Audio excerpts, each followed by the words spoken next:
what's up guys? So this is day 2 working on Bill's truck. Well, actually day 3. We kept having little bugs here and there, but right now the car is finally set up right. We're having a good time with it. No issues so far.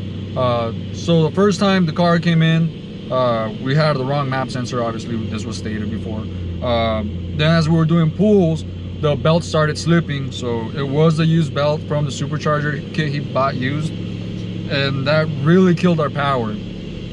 I was running into low boost. We were seeing around 3.5 pounds and a ton of torque management. So I said, you know what, dudes, there's no point in continue tuning it with a slipping belt. It's just gonna eat up a lot of time. So I sent him home, had him order a shorter belt. We got that on. We changed the plugs to some colder ones, and it's been a beast. The last time it left, we were around the 386 to the wheels in 3rd gear. 101 on these is 4th. And right now we're around 486. So we picked up 100 horsepower by cleaning up the tune, getting the belt, the appropriate belt, getting the right plugs. It's just a whole different animal. This car, when I did the first pull today, it skyrocketed and I hit another limit that we weren't hitting before. So it's insanely faster. Obviously it's 100 horsepower more than what it left with the first time. So we're around the 480 mark. If we were to do it in 4th gear 1-to-1, it's definitely in the 500s. Overall, this car has been a huge learning experience. I don't mess a lot with the Hemis, especially pushing boost and this kind of power, and so I've learned a lot. Bill has been extremely patient with me, but I'm grateful that we got it dialed in. So right now all I'm doing is I'm doing some drive cycle on the dyno, just to clean it up, get it a little bit into more load, make sure we're not gonna run into limits, make sure we're not gonna do a few of those things. So I just wanted to be able to do a load test, sort of drive it in all different conditions, all while monitoring it. So after this I will be done. We're gonna go over to the charts right now and I'll show you what's going on, but overall this car is running great. So stay tuned and we'll show you the numbers right now.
So these are the results, guys. Last time I had it with belt slip and the torque management, the most we saw was 386. Keep in mind, this is in 3rd gear. We didn't want to do 4th to save the drive shaft and a few other things. Now with the good belt, good plugs, tune completely dialed in, we are at 482. So that's almost 100 horsepower gains, guys. It's, like I said, it's super crucial to make sure you have everything spot on. So this car has been back to me 3-4 times. The first time vortech didn't mess up, and they told them that we didn't need a 2-bar map sensor, which makes no fucking sense because these cars are run off nothing but the map sensor. So when we have no map sensor, when we still run the 1-bar, the car is never gonna see boost, so it's gonna run us completely lean, or unless we hack the tune, and drivability is gonna be shit and a few other things. So now with the 2-bar, with the bigger injectors, with the belt, with everything required to be boosted and the tune dialed in and running properly, this is where we're at. It's almost 100 horsepower gains from the last time I touched the dyno. So some people might say horsepower is still low. Obviously that's because we are not in 1-to-1. So I've said this in a few of my older videos, but if you guys haven't heard of that in the older videos, this is super important to run in 1-to-1 for the most accurate results. So what 1-to-1 means is that's when the transmission and the engine are spinning at the same rate. So the RPMs going into the transmission are the same RPMs going out, and that's how we get the most accurate reading. Obviously, if we don't run it in 1-to-1, the horsepower is going to be a little bit low, or if we run it in a gear higher than 1-to-1, it's going to read higher. But the problem with that is it puts a lot of strain in the engine, because now we're revving the engine for a lot longer in order to get the same RPMs out the transmission. So in this situation, I didn't want to run it because it is an all-wheel drive car and I didn't have the front drive shaft in. So in order to save it and prevent any more damage, we went and stuck it in third. So I'm pretty confident that if we were to be in 1-to-1, that car would have been pushing upwards of 5.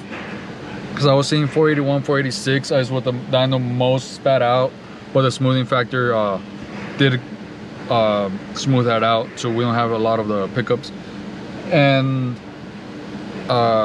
so we are 14 away from 500 in third.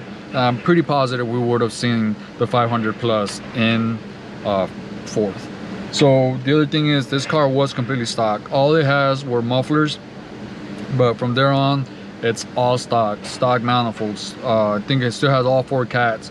It's stock exhaust all the way back into the mufflers. So I'm actually really impressed by how much horsepower we picked up with just 7 pounds of boost. Other than that, I'm hoping the car drives great. Bill did tell me that it is lighting the tires up. He can't launch it with those tires he has with the kind of power it's pushing. Not only pickup power, torque is also up there. I believe torque was around 460. So that's an insane amount of torque. And for it to squeal the tires in all-wheel drive, it's insane. So that car is pretty damn fast for being pretty much stock, except for slapping on the blower. There's still more left in it, but we can't push it with it being stock unless we run high octane fuel. So in order to save it, we left it fairly conservative. But I'm sure it's going to be a really fun car. So that will conclude today's video, guys. Thank you for stopping in, and I will see you next time. Once again, guys, leave a like, subscribe, show your support, tell us what you like, tell us what you didn't like, and I'll see you next week.